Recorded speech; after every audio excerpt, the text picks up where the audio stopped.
back, everyone. Before we get things kicked off, today's gonna be a summary episode, like kind of like a recap of what we're looking for into this week, for the whole week. If you haven't already, please like, subscribe, press the bell button for notifications so you get these updates as they come out. If you have any questions or concerns, hit me up in the comment section below and I will get back to you in the next video. If you would like to talk to me live or trade with me live or just support the channel, feel free to join our Discord server or use the MEXC link in the description of this video below, alongside all the other affiliate services that we use and recommend that helps the channel grow. So thank you so much. Now to get kicked off, I'm starting it off here on a weekly on Dixie, just to let you know that weekly has pretty much held that $100 level. It does look like we are about to look for some upside. Keep in mind that inverse relationship, because as we grounded the lows, we had nice upside on Bitcoin and ETH, and it was an impulsive move to the upside, like short squeeze fashion.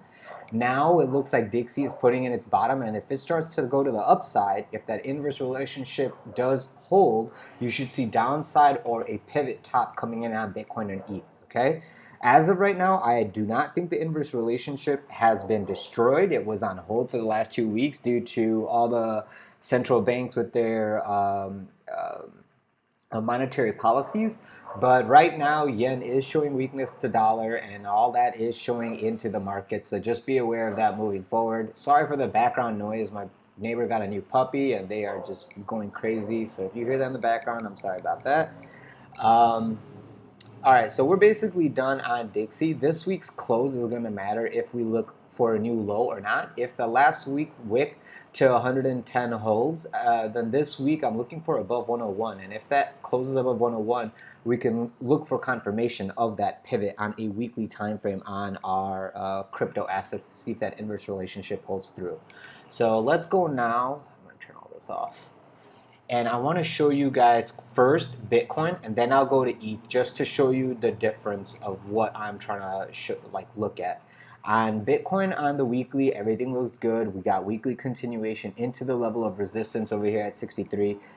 We were saying that if we can, oh, it's not even on this chart.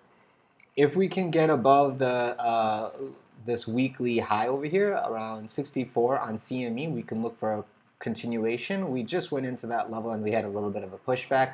You can see RSI-wise, we were hitting resistance. It makes sense in a bull flag fashion here. Nothing to worry about.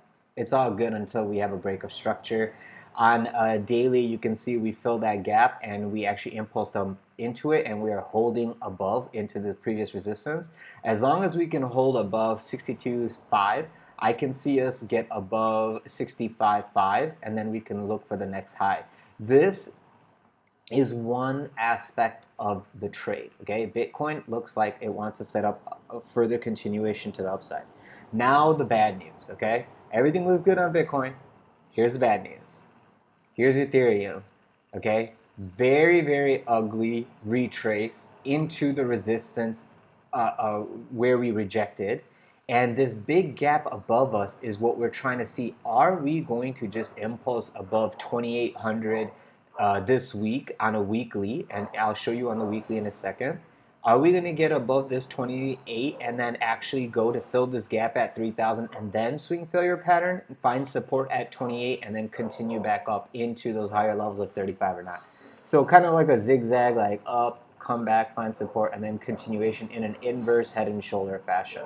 So that's what we're trying to see if we're going to actually play that out, okay? This is actually getting annoying in the background, so I'm going to make this video as quick as possible. Just keep in mind that into the rise, we are getting bearish divergence into our resistance, and this gap is what we need to figure out what we're going to do when we get into this gap. If this inefficiency is going to reject us, and if Bitcoin is going to get dragged down with us, or if Bitcoin is bringing us up to fill in this price efficiency. Keep in mind this gap, we get this gap, but there's wicks here, okay? So technically it's to this level right here, 2,800. So 2,800, which is about $100 north of us, line in the sand to see if we're going to do something. And this is on CME, so I'm watching CME. If you go to the weekly now on perps, find perps. Here we go, perps. You can see on weekly we have decent continuation on perps. All we're doing is coming back into where we broke down over here around 2850.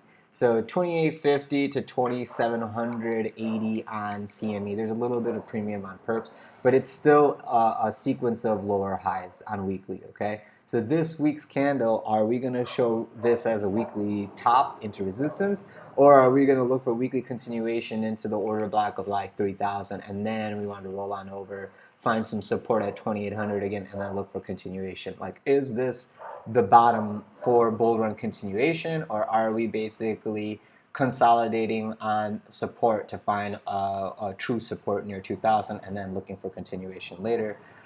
This is the name of the game that we're playing. Everyone is just going to be bullish looking at upside. I'm giving you a logical plan of attack. All the money that was bought up on the weekend, it wasn't us, right? So who's buying it up into these resistances? And now when markets open into New York Open, are we going to continue to buy the premium, or are we going to wait for a test of support and then look to add on the test of support? So that's the name of the game, guys. If you have any questions or concerns, hit me up in the comment section below. I'll get back to you in other videos. Once again, if you have any questions or concerns, hit me up in the comment section below. Leave a like, subscribe to the channel if you haven't already.